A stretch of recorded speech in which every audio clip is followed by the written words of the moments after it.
Hello কাছের মানুষজন, আসসালামু আলাইকুম। সবাই কেমন আছেন? আলহামদুলিল্লাহ, আমিও ভালো আছি। তো বরাবরের মতো চলে আসছি আজকে আরো একটা ব্লগ ভিডিও নিয়ে। সেই ভিডিওর মধ্যে দেখানোর চেষ্টা করব গ্রাম বাংলার ঐতিহ্যবাহী যেভাবে চাচারা মাছ ধরে থাকে সেই অভিজ্ঞতা একটু আপনাদের মাঝে শেয়ার করব। তো বৃষ্টি হওয়ার কারণে কিন্তু যে জমিগুলো শুকিয়ে গিয়েছিল, কয়েকদিন আগে যে জায়গাগুলো শুকিয়ে গিয়েছিল সেই জায়গাগুলো কিন্তু আবার বৃষ্টি হওয়ার কারণে কিন্তু পানি হচ্ছে। আর এই পানি হওয়ার কারণে কিন্তু বিভিন্ন ধরনের জাল নিয়ে তারা মাছ মারায় কিন্তু এখন বর্তমান ব্যস্ত আছে। তো একটু শেয়ার করতে চাচ্ছি আপনাদের সঙ্গে এই মাছ মারার অভিজ্ঞতা। এই মাছ মারার তীক্ষ্ণ অভিজ্ঞতা কার কার আছে, যারা গ্রামে বাস করে অবশ্যই তারা আজ শুধু জানতে পারবেন। তো চলেন একটু আপনাদেরকে দেখানোর চেষ্টা করি আজকের এই ভিডিওটার মাধ্যমে। কি দেখাতে পারি আমি আপনাদেরকে সেটা নিয়েই আজকে একটু গল্প গুজব হবে এবং আপনাদের মাঝে তুলে ধরার চেষ্টা করতেছি। এই চাচা দেখেন, আর গ্রাম অঞ্চলের যে পরিবেশ, যে ভালো লাগার মতো একটা স্থান, সেটা হচ্ছে আমাদের গ্রাম অঞ্চল। গ্রাম অঞ্চলের যে একটা এত সুন্দর পরিবেশ, যে আমার সোনার বাংলা আমি তোমায় ভালোবাসি। আসলে সবুজের মাঝে যে পানি, এই দেখেন, এটাকে বলা হয় কুড়ো ঘর। এই কুড়ো ঘর থেকেই কিন্তু তারা মাছ মারে এবং সেখানে রেস্ট করে। দেখেন, পানি শুকানোর কারণে কিন্তু গরুগুলো তারা ছেড়ে দিয়ে ওখানে খাওয়াচ্ছে, গরু বকরিগুলো আপনারা দেখতেই পাচ্ছেন। তো আমি আসলে যেহেতু গ্রামের মানুষ, গ্রামের ভিডিওগুলোই করে থাকি এবং আমাকে এই জন্য অনেকে খ্যাতগুলো থেকে, তো নো নো সমস্যা, খ্যাত বললে কিচ্ছু করার নাই, কে কি বলবে সেটা তাদের ব্যক্তিগত ব্যাপার। তো আজকে আপনাদের সঙ্গে একটু দেখানোর চেষ্টা করছে যে মাছ কতটুকু পাওয়া যাচ্ছে এবং কি পরিমাণ মাছ হয়েছে।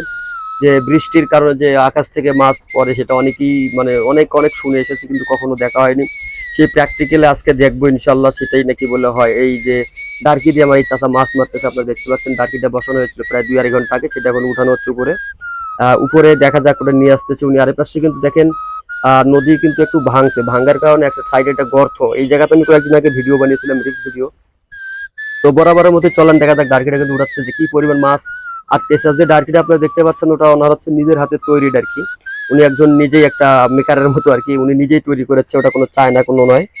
উনি ওনার ব্র্যান্ড খাডিটা তৈরি করেছে। তো চলেন দেখি কিভাবে কি পরিমাণ। আর আমাদের দেশীয় মাছগুলো যে এখন এই বন্যার সময় যে পেয়ে থাকি আমরা, সচরাচর কিন্তু পাওয়া যায় না। এখন ঝর্ণা, বৃষ্টি, বাদল, বন্যার কারণে কিন্তু আমরা দেশি মাছগুলো পেয়ে থাকি। তো ওয়াও, সেই মাছ দেখা যাচ্ছে, দেখেন দেশি মাছগুলো। তো যে পরিমাণ আশা করছিলাম, যে পরিমাণ যে মাছ আটকার কথা ছিল, সেই পরিমাণ কিন্তু মাছ এখানে আমরা দেখতে পাচ্ছি না। তো পানি কিন্তু শুকাই গিয়েছিল, হঠাৎ করে আবার 2-3 দিন বৃষ্টি হওয়ার কারণে একটু পানি বাড়ছে। আর এই পানির মধ্যে যে দেখেন, হ্যাঁ, এটা কিন্তু ধারা হচ্ছে। আর এই মাছগুলো কিন্তু এখানে রাখার উদ্দেশ্য হচ্ছে যে মাছগুলো যেন সুস্থ থাকে এবং ভালো থাকে এবং যেন তাজা থাকে, বত্তা রাখার জন্যই কিন্তু ওই যে পানির মধ্যে সিস্টেমটা করা হয়েছে। তো দেখেন উনি কিভাবে ওনার প্রোডাক্ট দিয়ে মাছ ধরতেছে। আর দেশি মাছ আসলেই আমাদের জন্য অনেক অনেক উপকার।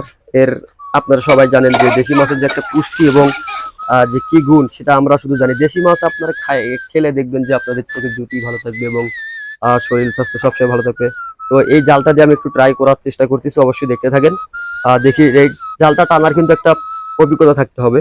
করতে কিন্তু অনেক দূরে শেষ পর্যায়ে চলে আসলাম। ভিডিওটা যদি অবশ্যই ভালো লাগে লাইক কমেন্ট করে পাশে থাকবেন এবং আমার পেজটা যারা ফলো করেন অবশ্যই ফলো করবেন এবং ইউটিউবে যারা সাবস্ক্রাইব করেন অবশ্যই ইউটিউবে সাবস্ক্রাইব করবেন।